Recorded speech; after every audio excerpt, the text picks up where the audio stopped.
मुझे यदि किसी ने बचाया है तो बचपन से मैं कथाएं सुनता। सत्संग बहुत करने से ये लाभ हुआ कि उस सत्संग की छत्र छाया ने मुझे हर कुसंग से बचा करके रखा। बच्चों को बचाइएगा, आजकल के बच्चों को कथा जरूर सुनाइए। 3 घंटे में कितने लोग ऐसे हैं जिनकी शराब छूट गई। आज के जमाने में जो स्कूल कॉलेज चल रहे हैं, मेरा सवाल इन लोगों से भी है कि आपने बच्चों को शिक्षा के साथ संस्कार क्यों नहीं दिए। मेरे गांव में मेरी उम्र के बहुत सारे लड़के गांजा पीते, आज भी पीते हैं, भटक गए रास्ता। मेरी उम्र के लड़के, मेरे दोस्त लोग जो बचपन में मेरे दोस्त थे, उनमें कुछ लोग दारू पीते हैं, शराब, कुछ गांजा पीने लग गए। लेकिन मैं केवल इकलौता मैं रह गया जो मैं सत्संग में जाता।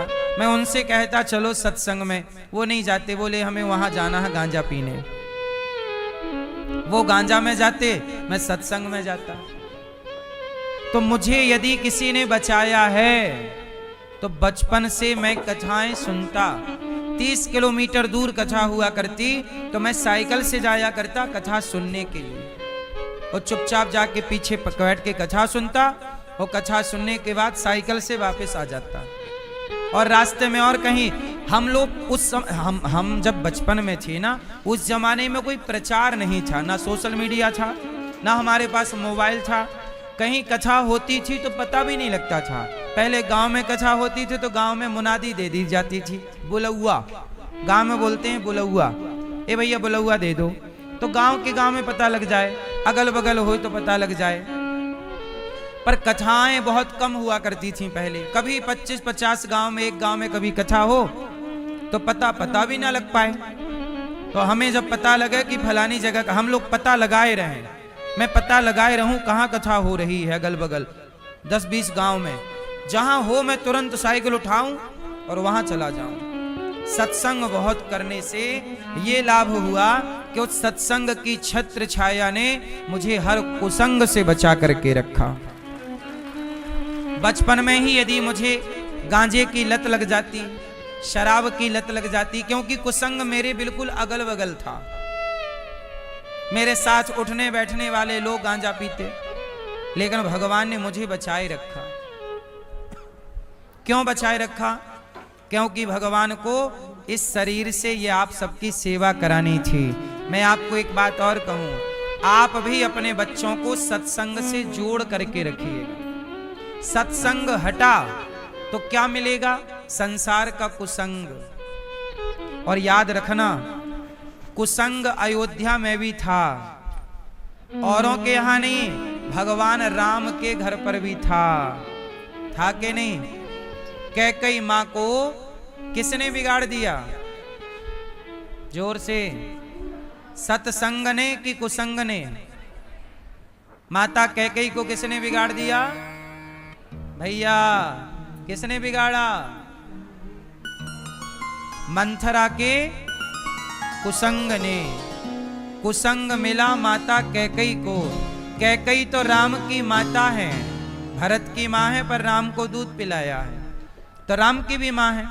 तो राम की माता कैकई को, जिन्होंने राम को दूध पिलाया, जिन्होंने राम को गोद में खिलाया, यदि राम की माता कैकई का भी कुसंग से मन बदल सकता है, तो कुसंग से आपका और हमारा मन बदल जाए, कुसंग से मन गलत जगह लग जाए, इसमें कोई आश्चर्य तो नहीं है। इसलिए आप और हम कुछ भी नहीं होते, हमारा संग सब कुछ होता है। इसलिए हम बार बार कहते हैं कि आप बुरी संगति से बचिएगा और सदा अच्छे लोगों की संगत में रहिएगा। सदा किस में रहेंगे? किस में रहेंगे? बच्चों को बचाइएगा। आजकल के बच्चों को कथा जरूर सुनाइए, थोड़ी सी सही पर सुनाइए। सत्संग से जोड़ के रखिएगा। जब आपके बच्चे सत्संग से जुड़ेंगे तो अपने आप उनके जीवन में अच्छा प्रभाव पड़ेगा। आपकी जिम्मेदारी है कि महीने में 2 महीने में 6 महीने में एक बार बच्चों को लाओ, 7 दिन का समय निकालो, चलो बेटा कथा सुनेंगे। अब आजकल माँ बाप सारी जिंदगी काम काम करते हैं और बच्चे हाथ से चले जाते हैं, फिर रोते हैं कि बेटा सुनता नहीं। भाई आपने भी तो पिता होने का कर्तव्य नहीं निभाया, आपने भी तो माँ होने का कर्तव्य नहीं निभाया। बेटे को पैसा दे देना, जमीन जायदाद दे देना केवल यही कर्तव्य नहीं है, पढ़ा लिखा के खड़ा कर देना यही कर्तव्य नहीं है, संस्कार देना भी माता पिता का कर्तव्य है। यदि आप नहीं दे पाए तो गलती किसकी है बताओ?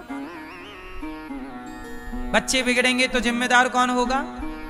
हाँ, इसलिए आजकल के माता पिता सोचते हैं कि बच्चों के लिए पैसा कमा लें, बच्चों के लिए खूब अच्छा कोचिंग, खूब अच्छा कॉलेज दे दें, पढ़ा लिखा दें, हो गई जिम्मेदारी। नहीं मेरी माँ, अच्छे कॉलेज में, अच्छे स्कूल में, अच्छे पैसे में संस्कार नहीं होते, संस्कार अलग से आपको देना पड़ेगा।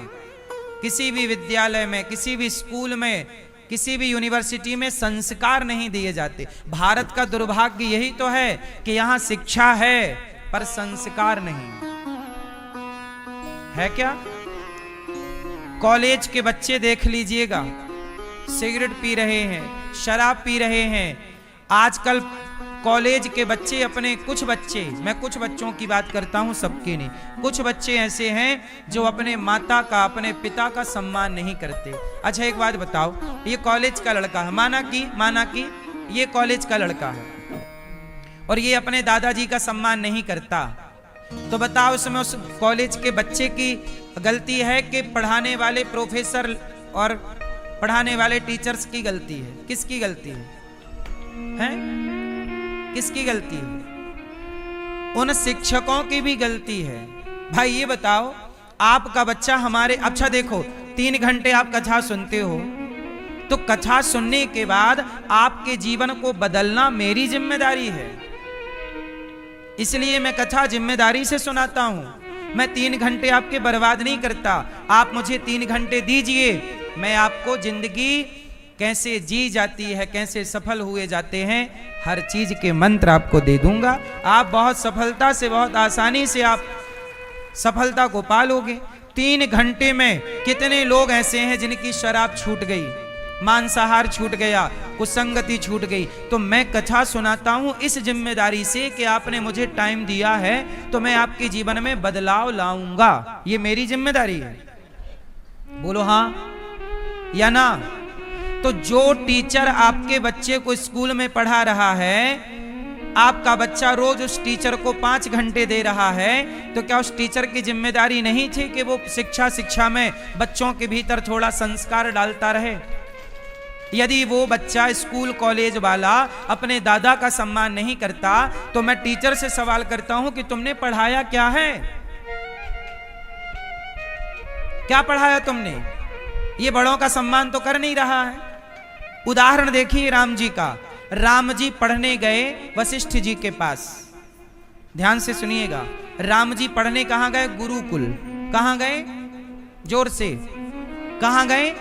गुरुकुल। अच्छा, राम जी जब पढ़ने गुरुकुल गए तब राम जी अपने माता पिता के पांव नहीं छूते थे, रोज, पर डे नहीं, कभी कभी छूते थे। राम जी रोज पांव नहीं छूते थे अपने माता पिता के। कब? जब पढ़ने, गुरुकुल से पहले, गुरुकुल से। और जब राम जी गुरुकुल में पढ़ करके आए तो वहां तुलसीदास जी लिख रहे हैं कि प्रातः काल उठ के रघुनाथा, मात पिता गुरु ना वही माथा। गुरुकुल में पढ़ कर के आए तो गुरुजी ने क्या सिखाया कि बेटा तुम्हारी डिग्री, तुम्हारी शिक्षा एक तरफ है, पर अपने माता पिता की आज्ञा का पालन करना और रोज जाग कर उन्हें प्रणाम करना, ये तुम्हारे संस्कार हैं। और राम जी करने लगे। अब उठते हैं राम जी तो माता पिता को प्रणाम करते हैं। तब दशरथ जी गोद में भर के राम को बिठाते हैं गोद में और कहते हैं, राम तू पूरा पढ़ गया, राम तू पूरा पढ़ गया, मतलब पूरी पढ़ाई। जो अपने बाप का सम्मान करने लगा वो पढ़ गया, जो अपने माँ की इज्जत करने लग गया वो पढ़ गया। और तुम पढ़ लिख के डिग्रियां ले आए इतनी सारी, और माँ को देख रहे तू तो मैया अनपढ़ है क्या।